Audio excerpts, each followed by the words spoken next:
queridos amigos, que alegria mais uma vez, pela nossa TV A Caminho da Luz, o estudo Estudando as Obras de André Luiz, o livro Nos Domínios da Mediunidade. Nós estudamos já no programa passado a primeira parte do capítulo 4. Hoje nós vamos estudar a segunda parte. Agora já o grupo estava preparado, de 10 pessoas, já abriu-se as portas para entrar os irmãos perturbadores e adoentados, eles ficaram em semicírculo, entrou naquele tropé natural, mas como o grupo estava em prece, eles foram também condicionando ao ambiente, e uma coisa que nos chamou a atenção foi que quando Aulus pede para Hilário e para André Luiz olhar os doentes ou os perturbadores, eles percebem que quase todos eram doentes, mas carregavam entre si as doenças que levaram aqui da Terra, a paralisia, as doenças crônicas, toda estampada no seu corpo perispiritual. Isso que nos chamou um pouco a atenção. E nós vamos hoje, então, reiniciar desse ponto. Tudo bem com você, André Luiz? Tudo bem, querido Sérgio. Mais um dia juntos, mais um estudo. Agradeço muito ao CEPAC e à TV A Caminho da Luz pela oportunidade. Cumprimento carinhosamente a todos que estão nos acompanhando e rogo a espiritualidade amiga, nomeadamente na figura do nosso querido doutor Adroaldo Modesto Gil, para que possa nos intuir para sermos fiéis, fidedignos à mensagem que estamos propondo à leitura e ao comentário. Dando continuidade no capítulo 4, ante o serviço. Talvez porque Hilário e eu nos demorássemos em atencioso exame, na posição de aprendizes em aula, um dos colaboradores espirituais da reunião acercou-se de nós e falou cordial. Então aqui nós estamos vendo que o que eles estavam olhando de maneira detida era exatamente o corpo perispiritual em lesão, na maioria de todos eles que ali estavam. Nossos irmãos sofredores trazem consigo individualmente o estigma dos erros deliberados a que se entregaram. A doença, como resultante de desequilíbrio moral, sobrevive no perispírito, alimentada pelos pensamentos que a geraram, quando esses pensamentos persistem depois da morte do corpo físico. Então aqui agora nós já estamos começando a entrar num conhecimento muito sério sobre a questão da vida e da morte. Por quê?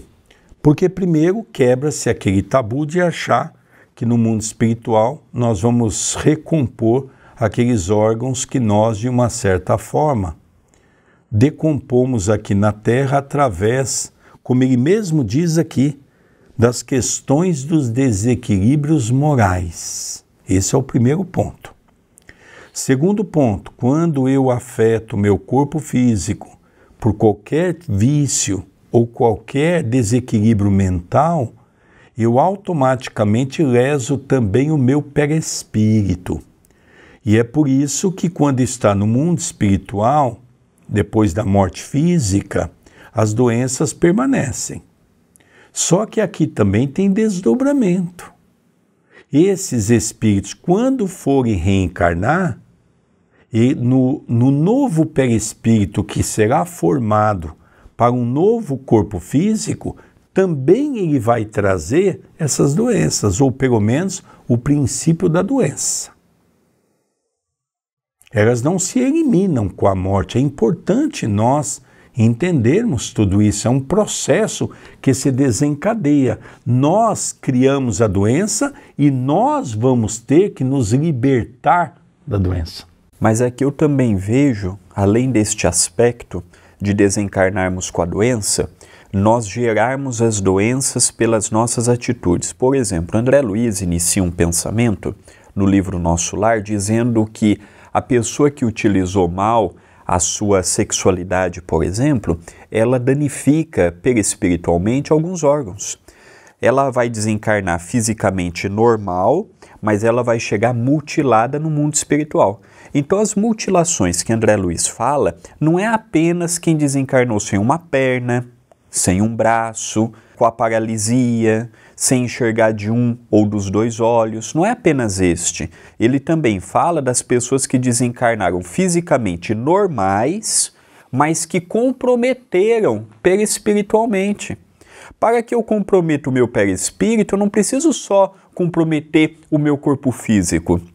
As minhas ações, por exemplo, quem é muito vaidoso, ou quem é muito invejoso, quem é fofoqueiro. Dante Alighieri, o grande médium florentino, ele já dizia nas suas obras, não é? A Divina Comédia, o Céu, o Inferno, ele já dizia que ele via pessoas sem as orbes, pessoas que utilizaram mal os seus olhos. Ele via pessoas que estavam sem as pernas, mas não é que perderam a perna fisicamente, não souberam usar aqui. Então a gente pode ver sob esse contexto super real que o meu pai falou, de nós desencarnarmos sem eles, e também de desencarnarmos fisicamente perfeitos, mas por não termos usado corretamente, chegarmos do outro lado mutilados. Agora nós vamos ver um pouquinho, será que um trabalho mediúnico bem feito, será que o amor dos trabalhadores numa casa espírita pode ajudar esses espíritos? Vamos acompanhar. Mas adquirem melhoras positivas em reunião de intercâmbio? Indagou Hilário, espantadiço. Sim, esclareceu o interlocutor. Assimilam ideias novas com que passam a trabalhar, ainda que vagarosamente, melhorando a visão interior e estruturando, assim, novos destinos. A renovação mental é a renovação da vida. Então, olha que coisa interessante, aqui começa a mudar um pouco a visão. Então, o espírito que chega do lado de lá, porque amputou uma perna, num primeiro momento ele vai se ver sem perna. Mas o perispírito continua com a perna, o que foi amputado é apenas uma peça do corpo físico. Mas a sua mente está projetada para aquele momento. Então pode o espírito ser esclarecido, pode o espírito, no mundo maior, ser orientado, mudar o seu padrão vibratório e de repente ele vai ver o quê? Ele vai ver a sua perna. É interessante os relatos na área científica das pessoas que amputam a perna, por exemplo, por um acidente automobilístico ou de moto, seja lá qual for, na qual a pessoa não acompanha. E é interessante que a pessoa é sedada, cortam a perna, quando ela volta não se fala nada num primeiro momento, e de repente passa um dia, 2 dias, e a pessoa diz assim, eu estou com uma coceira no pé. Como é que pode estar coçando o pé se ele não tem mais o pé físico? Está coçando o seu perispírito, o pé que ainda permanece. Então veja que a condição é do nosso pensamento. É a faixa vibratória que nós temos que modificar para que a pessoa consiga ver. Quantas pessoas no trabalho mediúnico chegam, por exemplo, com cegueira, foram cegos ou se tornaram cegos no mundo espiritual pelos processos vampiristas e de repente começam a mudar o seu padrão, daqui a pouco elas dizem, eu estou enxergando. Lógico que ela vai enxergar com os olhos do perispírito, ela já não tem mais o corpo.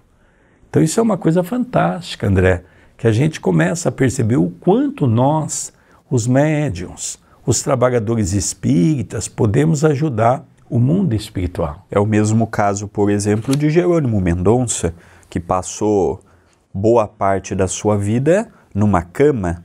Mesmo ele tendo o trabalho que ele teve, ele quando desencarnou também teve o processo de readaptação perispiritual. Então nós vemos que é uma necessidade natural que passamos, se assim debilitamos voluntariamente ou involuntariamente o nosso perispírito. Continua a narrativa. Meditei na ilusão dos que julgam na morte livre passagem da alma, em demanda do céu ou do inferno, como lugares determinados de alegria e padecimento.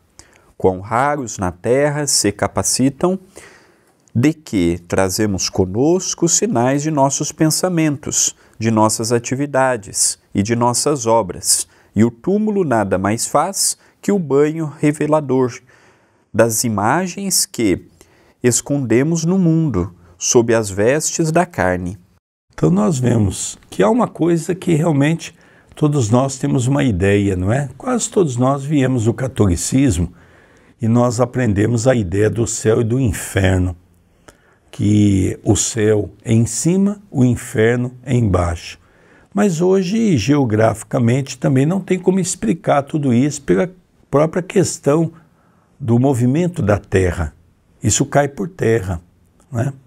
Agora, nós aprendemos com o Espiritismo que o céu e o inferno é uma questão transitória, vibratória do pensamento. Ora estou no céu, ora estou no inferno, de acordo daquilo que eu projeto em minha vida, no meu dia a dia. Esse é um ponto que me chamou bastante a atenção. E o segundo ponto que ele coloca para todos nós, não é exatamente o pensamento. Quando nós, no mundo espiritual, passamos a ter uma noção daquilo que está acontecendo e pedimos ajuda, foi o caso de André Luiz.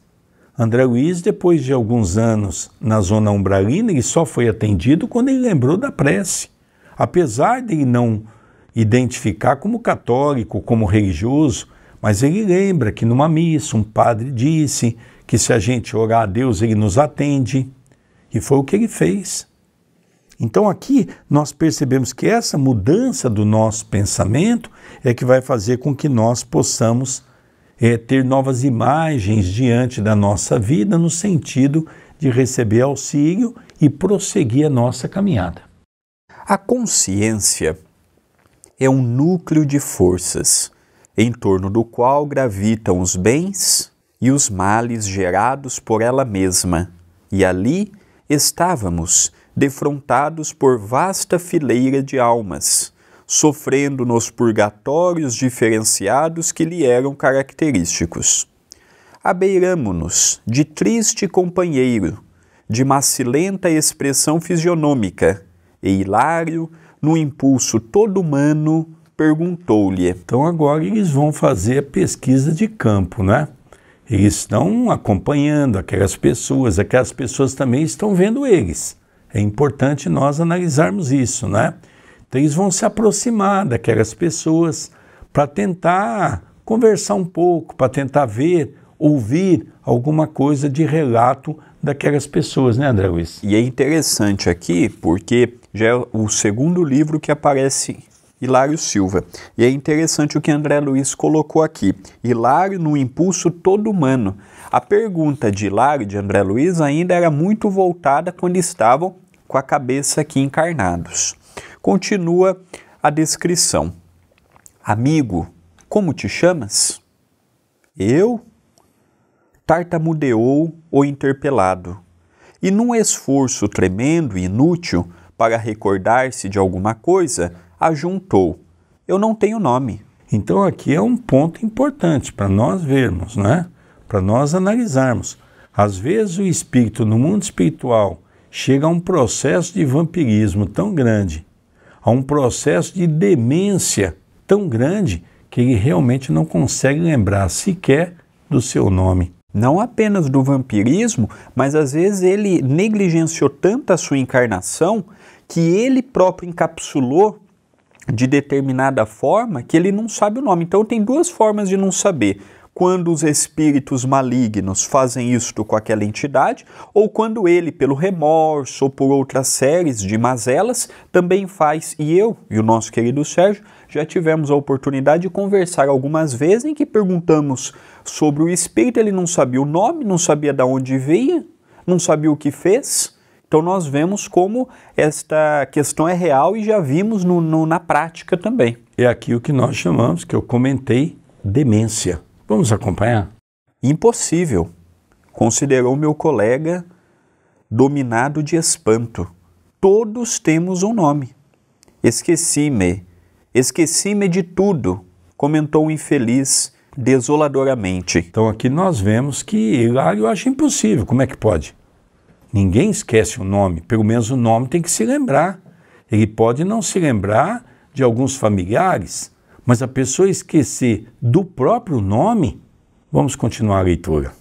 É um caso de amnésia estudar, aclarou o companheiro da equipe de trabalho que visitávamos. Fenômeno natural? Interrogou Hilário, perplexo. Sim, pode ser natural, em razão de algum desequilíbrio trazido da Terra. Mas é possível que o nosso amigo esteja sendo vítima de vigorosa sugestão pós-hipnótica, partida de algum perseguidor de grande poder sobre os seus recursos mnemônicos. Encontra-se ainda profundamente imantado às sensações físicas e à vida cerebral. Nele ainda é uma cópia das ilusões sensoriais que deixou. Assim considerando, é provável esteja submetido ao império de vontades estranhas e menos dignas, às quais se teria associado no mundo. Então, olha que interessante, aqui nós já vamos ver sobre a amnésia. É um companheiro que fazia parte daquele grupo, daquela casa espírita, dialogando com os dois, disse, olha, não é impossível não.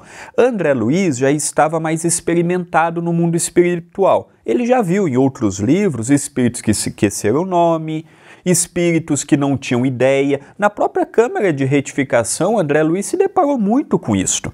Hilário Silva não. Hilário Silva mostra o seu desconhecimento, tanto é que as perguntas partiram todas de Hilário Silva, não de André Luiz. E aí o espírito amigo diz assim, é normal. É normal, muitos trazem um desequilíbrio da Terra e esquecem o que fizeram aqui, ou estão sob vigoroso poder mental de um espírito altamente preparado inferior, que utilizam toda a sua inteligência e todo o seu recurso e faz com que aquele espírito temporariamente se esqueça. Isso aqui é muito bom, porque André Luiz fala, em determinados casos, que o espírito se restringe à questão de um ovoide, por exemplo. Este caso perdeu a memória.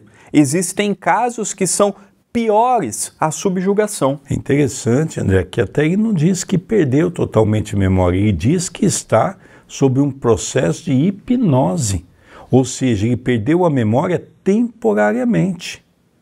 E também nós sabemos, o próprio André Luiz descreve em outros casos, por exemplo, que encarnados passam por esse mesmo processo. Nós vamos relembrar, por exemplo, no livro Libertação, a história daquela nossa irmã que estava sendo sediada por um grupo enorme de espíritos vampirizadores. Entre eles tinha espíritos com conhecimento profundo de magnetismo, de hipnose, espíritos que estudam profundamente as questões da mente humana, porque nós precisamos, André, mudar uma concepção que eu já ouvi muito no movimento espírita, até por parte de alguns dirigentes. A ideia de que obsessores é sinônimo de espíritos ignorantes. Mas eu acredito que hoje já mudou um pouco essa concepção. Os espíritas mais novos, lendo estas obras, já percebem que existem, André Luiz fala que existe universidade para obsessores. Por isso que nós temos que começar a nos preparar. Todo esse material não é novo. Jesus já nos alertava, conhecereis a verdade e a verdade vos libertará. Trabalhos mediúnicos que ainda são feitos de maneira onde não se tem muito estudo. Eu mesmo recebo muitas mensagens de dirigentes de trabalho mediúnico que têm muita dúvida, porque não estudam, precisam se preparar melhor. Então nós precisamos ver que é um trabalho de altíssima conceituação numa casa espírita e precisamos nos preparar. Isso é muito importante, André. Aproveito para convidar as pessoas a estudar conosco o livro Libertação, que já está no canal. O espírito encarnado que o meu pai citou é Margarida, que estava sendo obsediada por 60 entidades. Era cedo, à tarde, à noite e de madrugada. Revezavam, saía um grupo, entrava outro, saía um grupo, entrava um outro. E ela já estava à beira de ir para um sanatório. Então nós vemos que é uma questão muito séria. Continua a narrativa. Céus, clamou meu colega impressionado. É possível semelhante dominação depois da morte? Como não?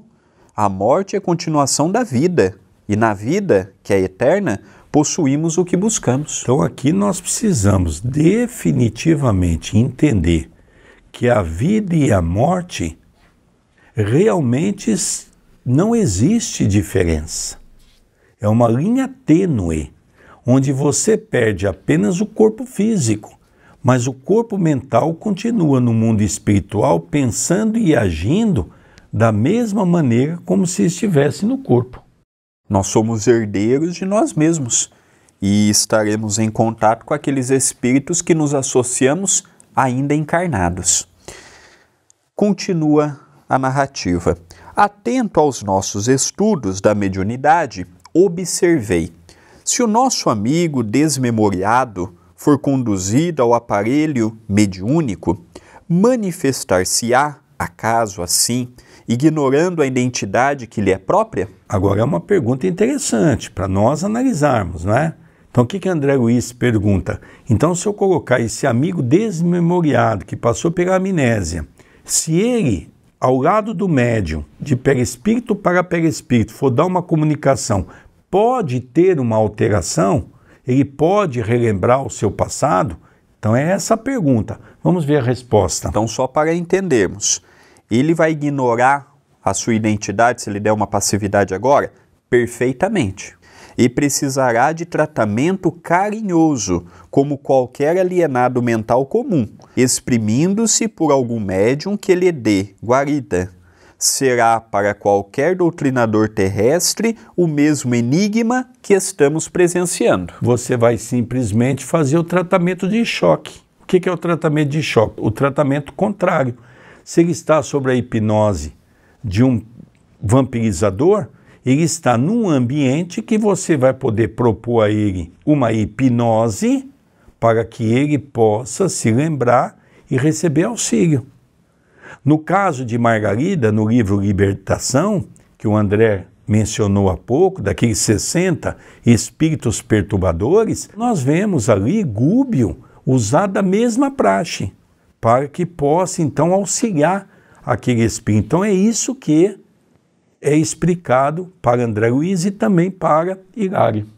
Nesse momento, renteou conosco uma entidade em deplorável aspecto. Era um homem esguio e triste, exibindo o braço direito paralítico e ressecado. Atendendo-me ao olhar interrogativo, o companheiro, como quem não mais dispunha de tempo para o comentário fraterno, apenas me disse: faça uma auscultação, repare por si mesmo. Então agora ele já está vendo outro caso. Até aqui, nenhum deles estão sendo atendido ainda, no sentido de ser colocado ao lado do médium. Eles estão olhando a plateia, né? Então já viram esse outro que ele menciona que estava sobre essa amnésia. Agora ele vai ver esse outro senhor que se apresenta de uma maneira assim, paralítico, ressecado, ou seja, com doenças graves que ele carrega dentro da sua forma perispiritual, não é? Como ele mesmo diz aqui, um homem triste, exibindo o braço direito, paralítico. Então, nós vamos perceber que agora é hora deles acompanhar. Então, eles começam a olhar e é interessante que ele diz assim: ausculte. O que é auscultar? Veja o que está passando pelo pensamento, porque nós vemos que Hilário e André Luiz já desenvolveram essa técnica em nosso lar. Sim, então o companheiro de serviço tinha o que fazer e ficaram André Luiz e Hilário auscultando esse nosso companheiro, que nós vamos ver o porquê que o braço dele secou e gerou toda esta tristeza para o espírito. Acerquei-me do amigo sofredor, toquei-lhe a fronte de leve e registrei-lhe a angústia. Então aqui André Luiz está dizendo que ele auscultou tocando no espírito e ele penetrou o que o espírito passou. Não foi o espírito que narrou para ele, ele teve acesso às memórias do espírito. continua. Nas recordações que se lhe haviam cristalizado no mundo mental, senti-lhe o drama interior. Fora musculoso, estivador no cais, alcoólatra inveterado, que certa feita, de volta a casa, esbofeteou a face paterna, porque o velho genitor lhe exprobrara o procedimento. Então aqui a gente vê um ato, né? Um ato que ele teve. Era um homem muito forte, quando encarnado, trabalhava no cais, que é onde tem os navios, à beira-mar, né? E chegando em casa, ele era alcoólatra, esse homem. O pai foi lhe falar alguma coisa e ele esbofeteou o pai, ele bateu no pai. Veja a lei da vida. Porque às vezes a pessoa fala, eu não sei porque eu sofro. Não é? Ele não contou isso para André Luiz e nem para Hilário. Eles estão auscultando, colocando a mão na fronte, e ele ouve essas interrogações do próprio espírito. Aonde está escrito isso? Na consciência. A questão 621 do Livro dos Espíritos. Onde está escrito a lei de Deus? Na consciência. Incapaz de revidar, o ancião, cuspinhando sangue, praguejou desapiedado, infame, o teu braço cruel será transformado em galho seco, maldito sejas. Olha que coisa interessante, não é? Na verdade, o pai também tinha um pensamento muito forte. E o pai era uma pessoa muito difícil também nesse sentido. O pai, quando se viu naquela situação, o pai desejou a ele que ele pudesse, na condição de um maldito, pudesse ter o braço seco. Então nós vemos que às vezes o pensamento ele tem forma, ele tem cheiro, ele tem cor e ele tem vida. Então nós vemos aqui que aquela pessoa já tinha um pensamento equivocado, já tinha dentro do tribunal da consciência um peso. E agora então ele enfraquecido permitiu com que aquela energia do pai pudesse ter envolvido para que ele passasse por essa dificuldade. Eu fico imaginando, querido Sérgio, o que hoje nós vemos nas redes sociais, por exemplo, esta sensualidade. Já paramos para imaginar 1000 pessoas emitindo um pensamento de desejo numa mulher que está seminua numa rede social? Já paramos para analisar 1000 aqui, tem gente aqui que tem muito mais, tem pessoas que têm 10 mil, 100 mil, 1 milhão de seguidores. Já pensou 100 mil pessoas desejando sexualmente uma pessoa? A força que aquilo não tem? Se um pai desejou isso ao filho, imagina uma pessoa nesse aspecto. E também analisando, André, uma outra questão importante. Você imagina também a equipe espiritual que está acompanhando essa pessoa. Nós vemos que a questão aqui do pensamento é muito séria. Ouvindo tais palavras, que se fizeram seguidas por terrível jato de força hipnotizante, o mísero tornou à via pública, sugestionado pela maldição recebida, bebericando para esquecer. Então, logicamente, ele caiu em si depois que ele fez com aquela ideia do pensamento que estava dentro de si, lhe cobrando, né? E ele então foi para onde? Para a rua, para beber, para tentar esquecer, mas com aquela ideia daquilo que o pai havia lhe dito, que o pai havia lhe falado. Cambaleante, foi vitimado num desastre de bonde, no qual veio a perder o braço. Sobreviveu por alguns anos, coagulando, contudo, no próprio pensamento a ideia de que a expressão paternal tivera a força de uma ordem vingativa, a se lhe implantar no fundo d'alma, e por isso, ao desencarnar, recuperara o membro dantes mutilado, a perder-lhe ressecado e inerte no corpo perispirítico. Nós não vamos nos adentrar aqui, seria um estudo muito longo, nós perderíamos um tempo, porque precisaria um tempo maior para tudo isso, mas pensamento é força. Isso todos nós sabemos. O pensamento se materializa. Eu mesmo conheci uma prima de papai, eu era criança, essa irmã depois acabou cometendo suicídio. Ela tinha um poder mental tão forte que ela chegava na casa de alguém, por exemplo, ela via um vaso de flor, uma árvore, e ela dizia assim: que bonita árvore, que flor maravilhosa. No dia seguinte, poderia arrancar, que já estava seca. O poder do pensamento que nós precisamos nos adentrar, que André Luiz vem em forma de um complemento para a doutrina espírita, nas suas 13 obras fantásticas, mostrar para todos nós o que é o pensamento. Então nós estamos começando a perceber que o pensamento tem vida. Você percebe que aqui também existe a energia entre os dois planos, o plano físico, o plano espiritual. Existe também a questão do karma, que é aquilo que nós carregamos do passado. Existem as aflições antes e depois da encarnação. Então nós vamos ver que é uma série de situações agregadas a uma situação, mas que um ato que não poderia ter ocorrido, que foi ele ter sido violento para com o seu pai, logicamente desdobrou-se uma situação que nem sempre há uma ligação do passado. Ali mesmo ele plantou algo que ele já colheu naquela encarnação, quando ele então, bêbado, caiu numa linha de trem e o seu braço ficou na linha de trem, foi decepado, teve que amputar o braço, e depois no mundo espiritual ele se vê com aquele braço seco, que é a forma espiritual do braço. Então a gente começa a perceber tudo isso, né, André Luiz? Sem dúvidas. Continua André Luiz.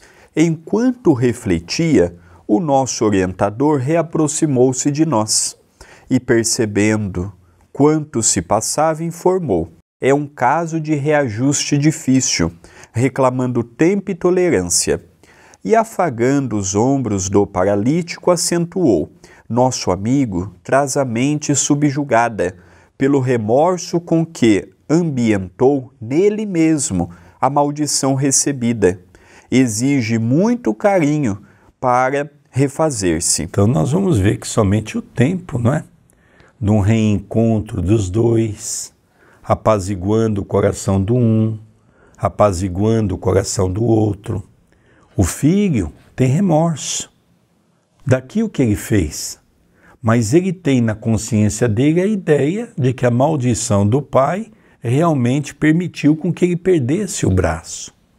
Então, quando aqui é descrito que somente o amor, o carinho pode transformar esses corações, isso vai demandar tempo. Por isso que Pedro dizia: o amor cobre multidões dos pecados. Então nós percebemos que realmente é um processo, como ele mesmo disse, um processo lento, que vai demandar muito tempo para que eles possam se reconciliar com a sua própria consciência e unindo-se o coração dos dois novamente. E às vezes eles reencarnam juntos e um não consegue ter um bom diálogo com o outro.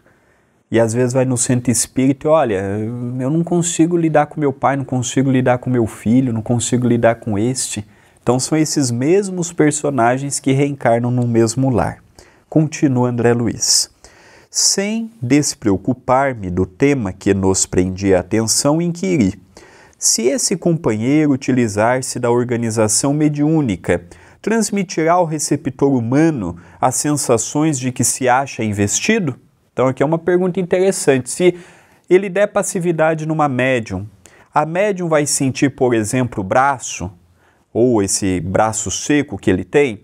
Vai sentir a angústia que ele traz? Olha a resposta de Aulus. Sim, elucidou o assistente.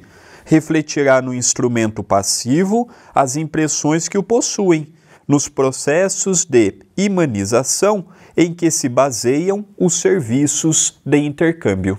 Então aqui nós estamos começando a ver dois casos interessantes, porque nós já estamos no final desse capítulo, né? Então, projetou-se duas perguntas. No primeiro, aquele homem que tinha amnésia, poderia ser ajudado pelo grupo mediúnico? Sim. Se ele tem amnésia de esquecimento, pode fazer através de uma hipnose para que ele possa relembrar. Se ele está sobre uma hipnose negativa dos vampirizadores, pode ser desfeita essa hipnose e fazer uma nova hipnose para que ele possa se despertar. Então nós vimos isso. Agora, nós vimos que também o trabalho mediúnico pode auxiliar esse irmão através de uma comunicação. O livro dos médiuns, nós temos lá 70 tipos de comunicação mediúnica, relembrando que pode ser qualquer tipo de comunicação mediúnica, toda ela é feita de perispírito para perispírito, tirando a mediunidade anímica, que pertence ao próprio médium, e ele pode realizar um feito. E mesmo a mediunidade anímica não deixa de ser o perispírito dele, também. Sim, é de perispírito. É verdade. Então nós vemos aqui que ele dá essa explicação muito interessante. Colocado ao lado do médium, logicamente a energia do médium vai permitir que de perispírito para perispírito possa auxiliar o perispírito daquele que está recebendo auxílio. Então nós temos também o princípio vital, que o corpo físico possui e que pode ser auxiliado também através do que nós chamamos de ectoplasmia.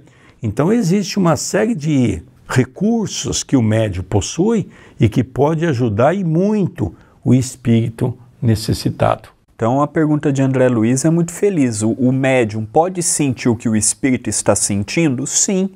E isso eu vejo na prática aqui no trabalho de desobsessão do CEPAC, Centro Espírita Perdão, Amor e Caridade. Sempre no final do trabalho é perguntado nominalmente a cada médium ou a cada participante do mediúnico: fulano, tudo bem? Teve alguma sensação? E é muito comum o médium de psicofonia dizer assim: olha, eu senti um cheiro muito forte de álcool, de éter. Olha, eu senti a maldade daquele espírito. Olha, eu senti que aquele espírito morreu num acidente automobilístico e que o corpo dele estava todo partido. É muito comum. Quem é médium e está me acompanhando desse outro lado vai compreender bem o que eu estou falando. Quem não é médium ou não participou, médium todos somos, mas quem não participou de um trabalho mediúnico, de desobsessão, pode ser que não compreenda tão naturalmente a descrição de André Luiz. Mas nós que estamos no trabalho de desobsessão, tudo isto é notório, tudo isto nós verificamos em cada sessão mediúnica. Então nós vemos aqui nos domínios da mediunidade, que é um nome que é colocado no livro, e quando nós passamos a ter o domínio da mediunidade, nós percebemos que o trabalho transcorre dentro dessa normalidade e realmente os espíritos recebem a ajuda necessária para a sua condição natural de continuar a sua caminhada no plano espiritual. Sorriu bondoso e acrescentou: no entanto, não nos percamos agora nos casos particulares. Cada entidade menos equilibrada, de quantas se acham reunidas aqui, traz consigo inquietantes experiências. Observemos de plano mais alto. Então nós percebemos aqui que eles auscultaram duas pessoas, que foi o estudo que eles puderam captar. Agora é hora de realmente entrar numa nova fase daquela atividade, porque eles estão acompanhando tudo, eles estão ali como cientistas. E lembrando que a atividade ainda não começou no plano físico. Exatamente, eles estão ali observando. Agora chegou alguém e diz: olha, então vamos parar aqui as observações, por enquanto, que está na hora de iniciarmos as nossas atividades, né, André Luiz? Quem chamou foi o próprio Aulus. Vamos lá, depois a gente faz as perguntas. E ele encerra o capítulo dizendo: e conduziu-me à cabeceira da mesa, onde o nosso amigo Raul Silva ia começar o serviço de oração. Lembrando que Raul Silva era o encarnado que dirigia aquela reunião mediúnica que já vimos no capítulo anterior. Então, logicamente, eles foram ali para a cabeceira junto com o Raul. O dirigente do trabalho é o irmão Clementino, que dirige aquela atividade no plano espiritual, e convidou Aulus, convidou André Luiz e Hilário Silva para que eles pudessem estar ali acompanhando aquele momento de vibração, aquele momento de prece. Eu gostaria também de relembrar que uma reunião séria como essa, nós vamos acompanhar nos vídeos anteriores, nos capítulos anteriores, que eles já estão há mais de 15 minutos em prece. As pessoas vão chegando, vão sentando, vão orando. Eu sempre tenho o hábito de dizer isso na casa espírita, não é? Às vezes eu faço algumas críticas, mas críticas salutares ao movimento espírita. Nós temos que aprender a manter um comportamento diante a um grupo de espíritos que não é porque nós não estamos vendo que não existe. É bom ler a Revista Espírita, que São Luís era muito duro com Kardec na escolha de quem poderia participar das reuniões da Sociedade Parisiense de Estudo Espírita, o primeiro centro espírita que tivemos aqui na Terra. Nós estamos partindo já, são 13 livros, esse é o 8º, né, André? Então, o próximo livro, depois do 13º, nós vamos estudar o livro Desobsessão, que para mim é um verdadeiro manual seguro de trabalhos mediúnicos. Ali nós vemos André Luiz de escrever e resumir toda essa obra magnífica que ele tem nesses estudos para nos mostrar como seria um trabalho mediúnico passo a passo. Estamos encerrando o capítulo 4, dividido em 2 partes.